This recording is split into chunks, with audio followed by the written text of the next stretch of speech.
Friday, I met up with a locksmith who I hadn't met before. He works in the local area. We're basically 10 minutes apart.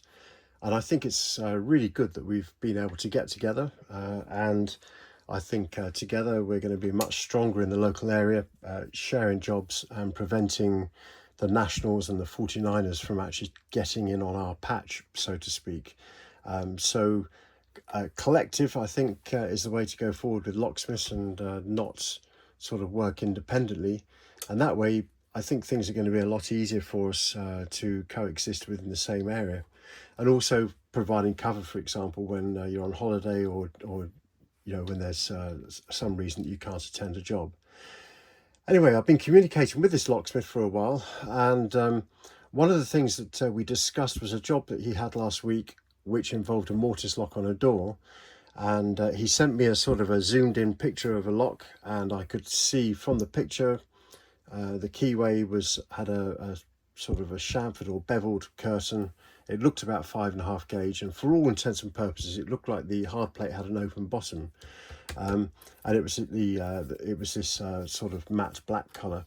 And I knew that was going to be a leg, so this particular locksmith has a leg pin and cam tool, so he put a plasticine reader key into the lock, tried to take a reading, and the readings really weren't making much sense at all. I couldn't understand what was going on. Anyway, cut a long story short, because it's a sash mortise lock, the handles were removed, and within the handle footprints a hole was drilled which allowed the levers to be lifted and obviously the lock to be opened. So it was an open, and it wasn't particularly destructive. It's a good way of going about it with this particular lock. Now, what is this lock? Why would it not actually give a decent reading on the plasticine key? Well, that's because this is the narrow cased version of the Legge. It used to be made by Legge.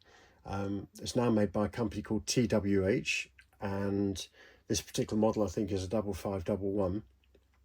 It's a non-British standard lock, but it has essentially most of the features that you would expect to find on a British standard lock. So, for example, hard plates, you've got a barrel and curtain, obviously to conceal the levers.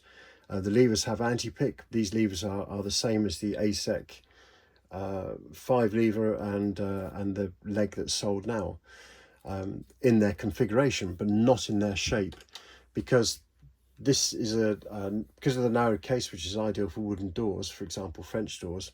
It's actually about a centimetre narrower than you have on a standard lock case. So if we take this one here, for example, so there's a centimetre difference, and that makes all the difference when you're trying to get this to fit into a narrow door.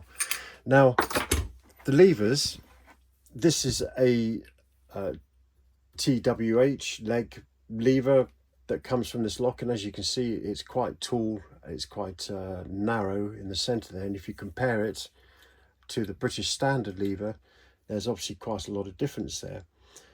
Namely, the British standard needs to have a minimum of a 20mm bolt throw, and you can see to accommodate that from pocket to pocket there has to be a lot more movement, whereas on this one, because it's non-British standard, obviously the throw's a lot less, so this can be narrower, and therefore it fits into a narrower case. What you'll also notice is the bellies are different as well, which is why the plasticine reed doesn't work on these. But all is not lost, because if you don't want to drill, and by the way, if you try and use the standard Legge drill point on this particular lock, you will actually overshoot where you need to be. It's too high.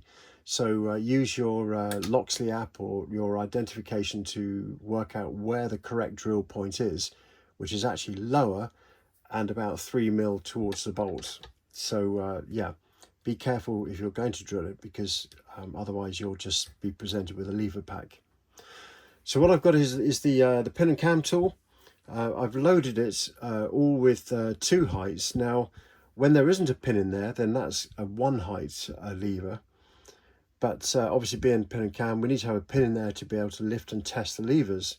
So what do you do if there's a 1 height in there? Well, basically, as you pick this lock, you're basically going to be using feedback from the pin and cam tool.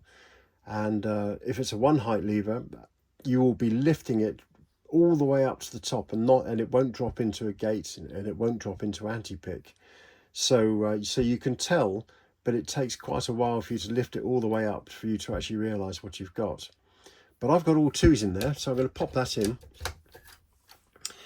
You'll notice there's a scale on here that I've added. The first line is for the equivalent of a lift of 1 lever height, and the second line is the equivalent lift for 2 lever heights, which can be really useful when you're picking, so that you can see whether you can lift the pins up by 1 or 2 heights. So let's go to lever 1, and lever 1 is really heavily bound all the way round for 2 lever heights there. So before I've even gone anywhere, you can see that that's absolutely bound. So the first thing I'm going to do is get the pin tray out. I'm going to take that first pin out there, which was the height of 2, and go straight up to a height of 4. There we go. Pop that back in. Let's fill lever 1. So lever 1 is bound and then releases, and it releases on about a height lift of a 1 there. So let's go from a 4 to a 5 height pin. And now I'm expecting that pin to be loose, which it isn't. It's actually very, very solid. So I'm going to back the tension off and just turn it a bit more, and it's actually released and gone up. And when that, basically what that's telling me is that I've lifted it into anti-pick and it's now released out of anti-pick. It's a 5 height pin in there, and the only way that a 5 height can go into anti-pick is if it's a 7 height lever.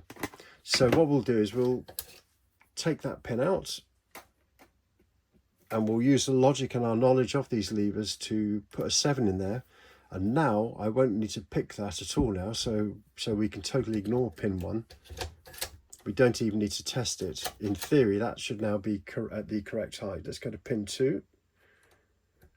There's pin 2, and pin 2 is heavily bound.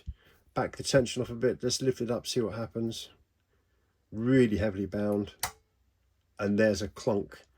And that clunk is that lever either going into anti-pick or it's going to be into its true gate. I'm feeling it there, and it feels loose at that height. So we've taken a 2 height lever and we've lifted it up to, and it's gone free.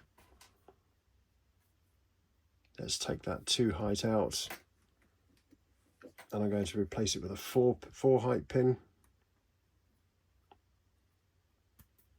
And let's put the 7 back in at the beginning. Remember, we don't pick 1 anymore. So we'll ignore 1, straight to lever 2. And lever 2 now is loose. There's nothing there at all. That's good.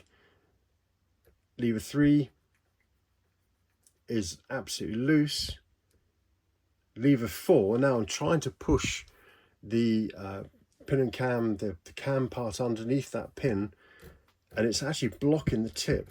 And normally that tells me that there's some pressure on that pin, which is preventing that from going underneath. So once we're underneath there, if we just lift that up, it's really heavily bound for at least 2 heights there. So we'll pop that out. There you go. So it was a 2. I'm now going to lift that up to a 4. So there's our full 2 height lift. Let's put that back in. So we don't need to pick 1. Just go straight to 2, which is still loose. We'll go to 3, which is loose. We'll go to 4. It's still hard for me to get underneath 4 there. And there we go. So I've turned it round to 1 lever height, and it's gone click. So we've had a reaction on a single lift there. So we're going to pop that up to a height of 5. Let's go back in again. And now that's absolutely solid. So what that's done, again, it's lifted it up into its anti-pick, and that's in position 5, which means it can only be a 7 height. It can't be a 6. If I put a 6 in there, I can probably pick it up to a 7, but let's put a 7 in anyway and just test the logic. So we'll pop that in, and there you go. You can see we've now got onto the code of that fairly quickly, and all of the feedback has been really positive on this.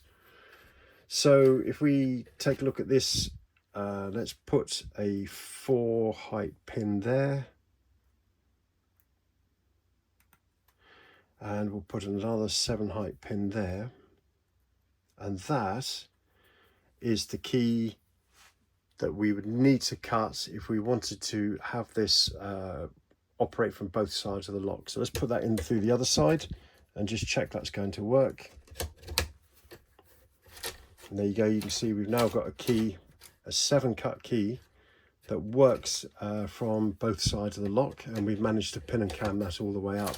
And using the logic and understanding of this particular lock, knowing where these anti-pick notches are, which generally fall 2 pin heights before the actual true gate, we've been able to diagnose and get this lock open fairly quickly, and we've got a working version of the key, which looks like a very fragile key, as you can see, because you've got a 7 and a 2 side by side there. So it's possibly not going to be the most robust key that you are going to come across. But anyway, that's how using the pin and cam without plasticine on the Legge TWH 5511 works for you and allows you to get this lock open.